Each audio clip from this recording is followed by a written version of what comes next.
10h40, aqui conosco no estúdio da Rádio Bandeirantes, Beatriz Ferretti, que é editora de notícias internacionais da Band News TV, porque corrida eleitoral lá nos Estados Unidos, ela tá ainda longe, né? As eleições em novembro apenas, só que tá tudo muito aquecido. De ontem para hoje já teve a confirmação de Donald Trump como agora candidato do Partido Republicano, confirmação do vice, a repercussão do atual presidente Joe Biden em relação a isso. Tá tudo acontecendo, hein, Beatriz? Bom dia. É, dia após dia, né? Cada dia é uma novidade na corrida eleitoral. Bom dia, Lupato, Sabino. Bom dia. A quem nos acompanha.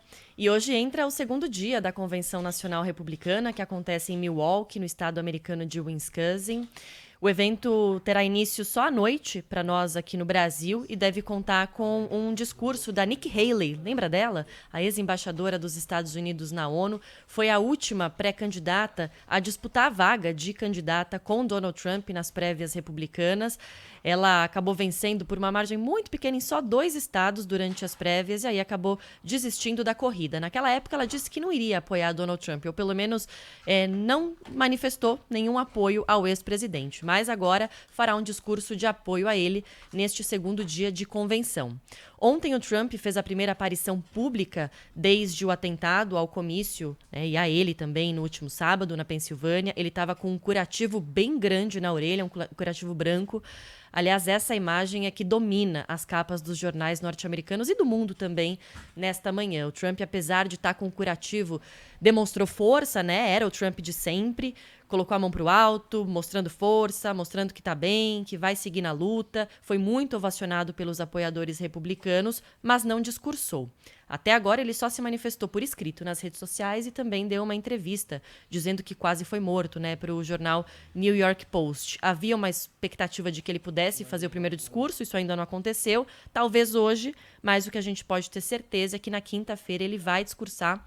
Isso porque faz parte, né, do protocolo da Convenção Nacional, quando ele, na quinta-feira, último dia de convenção, ele fará o famoso discurso de aceite, em que oficialmente ele aceita se tornar o candidato. Embora isso já tenha sido oficializado ontem, porque ontem eles fizeram um protocolo chamado roll call, que é cada representante dos delegados de todos os estados norte-americanos dá o resultado das prévias, né? E aí foi confirmado que Trump venceu a maioria, ele conquistou o número mínimo ali de delegados para poder ser nomeado candidato. Então ele já foi oficializado e ao mesmo tempo anunciou o nome do candidato a vice da chapa republicana, o J.D. Vance. Foi um anúncio feito pelo próprio Donald Trump, mas pela rede social.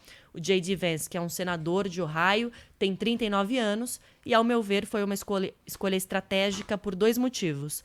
Pela idade dele, é um político jovem, no momento em que a campanha eleitoral debate idades, né, e capacidade, principalmente de Joe Biden, que tem 81, mas o Donald Trump tem 78, então talvez ele tenha escolhido uma pessoa jovem para trazer essa juventude e também deixar os americanos menos preocupados com isso e angariar votos dos indecisos sobre essa questão e dos mais jovens. Mas também o J.D. Vance, ele já foi um crítico de Donald Trump. Aliás, já chegou a chamar o ex-presidente de Hitler. Ele era um crítico. A política, né? Na política as coisas são superadas. Né? Virou a casaca. Ele mudou a opinião.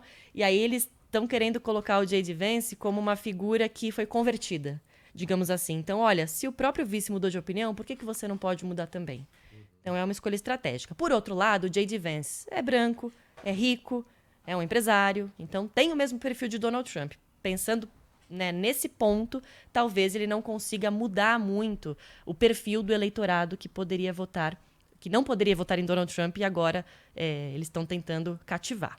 Então, tem um filme, né, sobre o J.D. Vance na Netflix, não tem? Tem sobre a família dele. Eu ainda não assisti, mas já me recomendaram. Ah, mas agora vai todo mundo assistir, né? Chegando em casa é o que eu vou fazer hoje, certamente.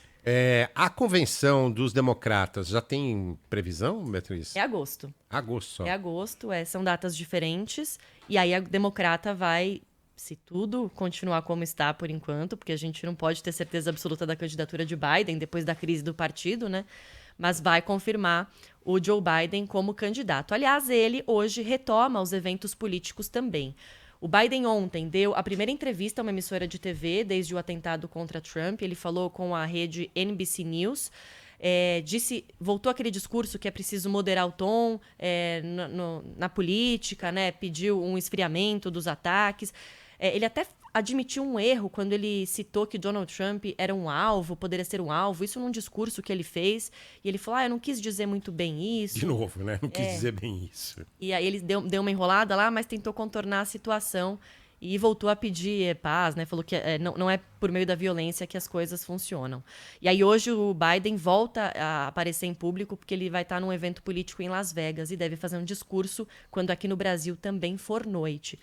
Ou seja, é mais um teste de fogo para o Biden, né? Ele fez 3 pronunciamentos oficiais desde o ataque contra Trump, todos bem protocolares, né? Com um script certinho. Bem curtinho. Ele não quis dar bola fora, né? Aí na entrevista ele anda de ontem, dando bastante bola fora, né? Melhor poupar mesmo. Aí na entrevista de ontem, ele teve que falar no improviso, né? Respondendo a pergunta do jornalista.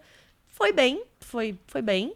E agora, hoje, a gente vai ter mais uma oportunidade de ver a desenvoltura do presidente que tenta a reeleição nesse evento em Las Vegas. Obrigado, Beatriz Ferretti, que segue acompanhando os desdobramentos de toda essa confusão nas eleições e na política americana. Obrigado. Você pensa que é só no Brasil? Aí, ó, viu? Beatriz, E obrigado. você sabe que Obrigada. no domingo, um dos pronunciamentos do Joe Biden estava marcado para as 2h30 da tarde. Eu e Beatriz Ferretti aqui de plantão. E aí ele só foi aparecer quase 3 horas. Você acha que atraso é só aqui no Brasil também? Lá as autoridades atrasam, Sabino. Também atrasou o Joe Biden, né? Valeu, Beatriz. Valeu. Obrigado, Beatriz.